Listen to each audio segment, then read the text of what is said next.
নমস্কার, বাঙালি রান্নাঘরে আপনাদের সবাইকে আমন্ত্রণ। আজ আমি আপনাদের সামনে নিয়ে এসেছি ঘরোয়া পদ্ধতিতে আলু বেগুন দিয়ে ইলিশ মাছের ঝোল। আশা করি আপনাদের ভালো লাগবে। আপনারা পুরো রেসিপি দেখার জন্য আমার পাশে থাকুন। আমি রান্না করার জন্য সব উপকরণ পরিমাণ মতো নিয়েছি। 4 পিস মাছ নিয়েছি। মাছগুলো ভালোভাবে পরিষ্কার জলে ধুয়ে নিয়েছি।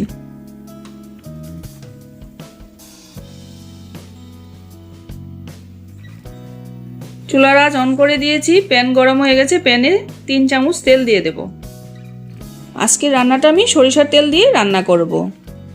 1/2 চামচ হলুদ গুঁড়ো, 1 চিমটি লঙ্কা গুঁড়ো, স্বাদ মতো নুন দিয়ে মাছগুলো মেখে নেব। মাছ মাখানো হয়ে গেছে। তেল গরম হয়ে গেছে। মাছ ভাজি করার জন্য প্যানে মাছগুলো দিয়ে দেব।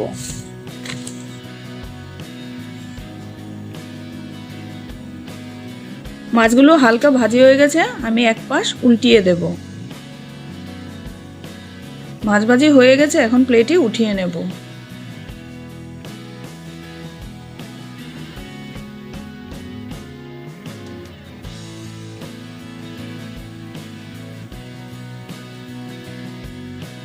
মাছ ভাজির একই তেলে টুকরো করা আলুগুলো ভেজে নেব।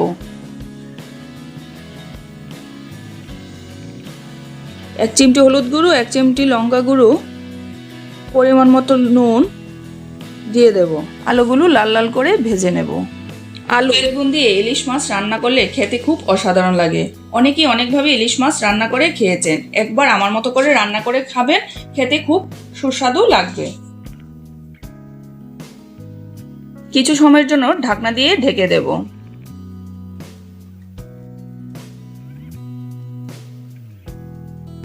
আলু ভাজি হয়ে গেছে, ঢাকনা উঠিয়ে নেব। কিছু সময় নাড়িয়ে আলুগুলো উঠিয়ে নেব।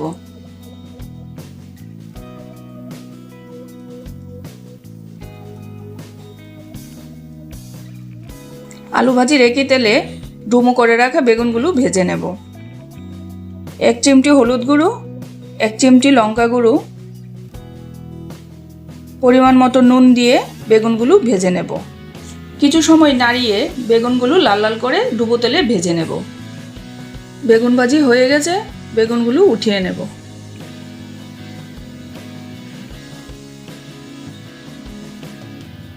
জন্য আমি আর তেল দেব না, এই তেলেই ফোড়ন দিয়ে দেব। 2টো তেজপাতা দুটো কালো হয়ে আসলে 1/2 চামচ গোটা জিরে ফোড়নে দিয়ে দেব। ফোড়ন থেকে সুন্দর গন্ধ বেরিয়ে আসলে 1 চামচ জিরে গুঁড়ো, 1/2 চামচ হলুদ গুঁড়ো, 1 চামচ লঙ্কার গুঁড়ো, পরিমাণ মতো নুন দিয়ে মশলাগুলো ভেজে নেব।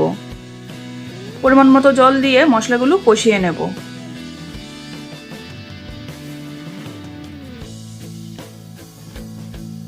মশলার গায়ে থেকে তেল বেরিয়ে আসলে আগে থেকে ভেজে রাখা আলু বেগুনগুলো দিয়ে দেব। মশলার সঙ্গে আলু বেগুনগুলো মিলিয়ে দেব। মশলার গা থেকে তেল বেরিয়ে আসলে আগে থেকে ভেজে রাখা মাছগুলো দিয়ে দেব।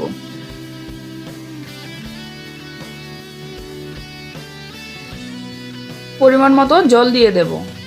ফুটে আসলে নামিয়ে পরিবেশন করে নেব। আলু বেগুন দিয়ে ইলিশ মাছের রেসিপিটা হয়ে গেছে। আপনারাও আমার মতো করে রান্না করে খাবেন আর আমাকে কমেন্টস করে জানাবেন। আমার রেসিপিটা ভালো লাগলে লাইক, শেয়ার, সাবস্ক্রাইব করতে ভুলবেন না, যাতে করে আমি আপনাদের কাছে নিত্য নতুন রেসিপি নিয়ে আসতে পারি। যারা এখনও আমার চ্যানেলটাকে সাবস্ক্রাইব করেননি তারা আমাকে সাবস্ক্রাইব করে দেবেন।